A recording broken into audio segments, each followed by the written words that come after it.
Sir Alex Ferguson has just finished his press conference ahead of Manchester United's match with Besiktas in the Champions League tomorrow night. Now, fingers crossed, we can now speak to Manchester Evening News United correspondent Stuart Mathieson, who's on the phone from Turkey. Stuart, are you there? Yeah, hi Ian.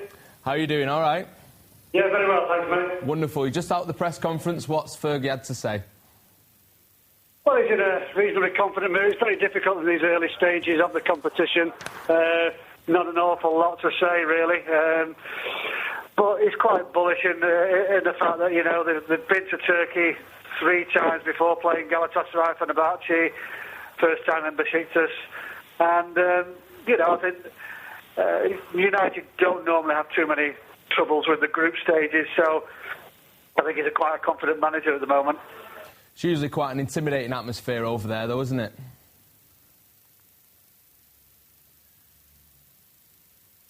Stuart, are you there? Hello? He's still there, he's still there. I say it's usually an intimidating atmosphere over in Turkey, isn't it? As obviously the Galatasaray matches in particular have shown in the past.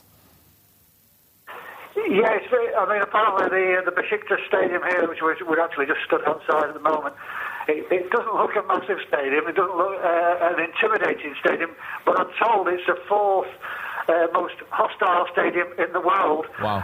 And the noisiest in Turkey. They've measured the sound levels and it's the noisiest in Turkey. Now, having experienced Fenerbahce before now, that takes some going, so it is going to be very, very volatile here tomorrow night. But, you know, you have to say Manchester United, I mean, they've been to all the big stadiums, they know how to handle this. You know, they've been in Moscow, Rome, the biggest stadiums, the biggest occasions, so I don't particularly think they will freeze on this occasion. No, I'm sure. They have got a lot of experience, of course, but it's an important game and quite a tricky game for the Reds as well, obviously, with the miles they've had to travel ahead of that derby at the weekend.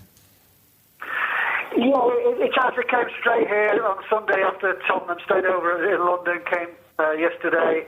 The good thing ahead of the derby is that they've got a bit of time when they get back early hours of Wednesday morning. There's enough time to recover because it's Sunday, you know, so I don't think there's too many complaints from United in terms of derby preparation. And to be quite honest, Besiktas this season, Turkish champions, but about 9th in the league currently. So, I don't think they'll stretch United too much. So, in terms of the derby, I don't think there's any worries. OK, well, that sounds good for United, of course. Did he mention anything to do with Emmanuel Adebayor and that impending suspension? Obviously, that we've not heard anything about that at the moment. The FA is still looking at it, but there's a chance that he could miss the game. Did anyone put in the cheeky question about Adebayor's conduct at the weekend? It has been mentioned a couple of times to him, but he's not biting on it at all. I don't think he wants to get in any headlines on about City ahead of a Champions League game. So possibly keeping his powder dry on that one. Let's see what the FA do. You know, if they let him off the hook, he might have something to say. Because there have been instances before. So we'll wait and see.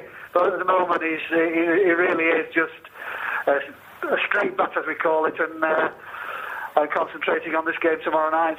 Brilliant. Well, thanks very much for joining us, Stuart, and have a good time while you're over there in Turkey. Make the most of it, because the weather's OK in Manchester, I suppose, but I'm sure it's better over there. No worries, Ian. Thanks a lot, mate. Brilliant. Thanks, Stuart.